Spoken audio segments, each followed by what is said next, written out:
روزی شخصی ثروتمند مقداری انگور خرید و به خدمتکار خود گفت انگورها را به خانه ببر و به همسرم بده و خود او نیز به سر کاری که داشت رفت.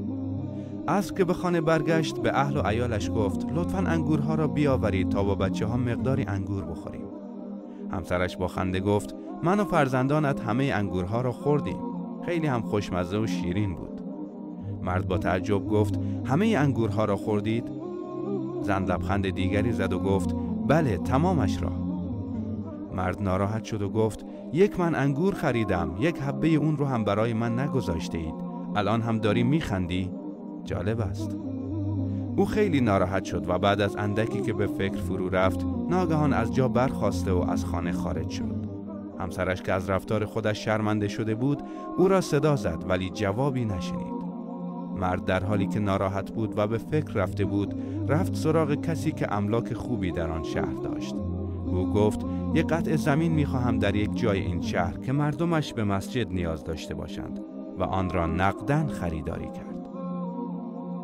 سپس نزد معمار شهر رفته و از او جهت ساخت مسجد دعوت به کار کرد و او را با خود بر سر زمینی که خریده بود برد و به او گفت میخواهم مسجدی برای اهل این محل بنا کنید و همین الان هم جلوی چشمانم ساخت آن شروع شود. معمار هم وقتی عجله مرد را دید تمام وسایل و کارگران را فراهم آورد و شروع به کار ساخت مسجد کرد. مرد ثروتمند وقتی از شروع کار مطمئن شد به خانه‌اش برگشت. همسرش به او گفت کجا رفتی مرد؟ چرا بی جواب و بی خبر رفتی؟ مرد در جواب همسرش گفت هیچی، رفته بودم 1 حبه انگور از 1 من مالی که در این دنیا دارم برای سرای باقی خودم کنار بگذارم و اگر همین الان هم بمیرم دیگر خیالم راحت است که حداقل 1 حبه انگور ذخیره دارم.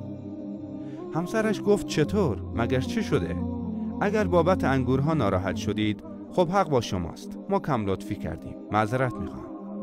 مرد در جواب زن با ناراحتی گفت شما حتی 1 دانه از انگورها را برایم نگذاشتید و به یاد من نبودید و مرا فراموش کردید.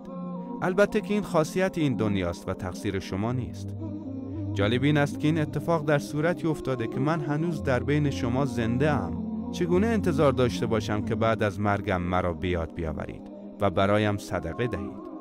و بعد ماجرای خرید زمین و ساخت مسجد را برای همسرش تعریف کرد.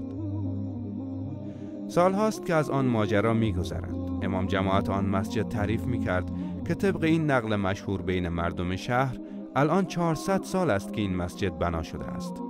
400 سال است که این مسجد صدقه جاریه برای آن مرد میباشد، چون از 1 دانه انگور درس و عبرت گرفت.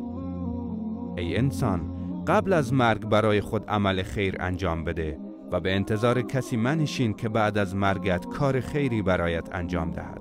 محبوب ترین مردم تو را فراموش می کنند، حتی اگر فرزندانت باشند، و از اکنون به فکر فردای خودمان باشیم.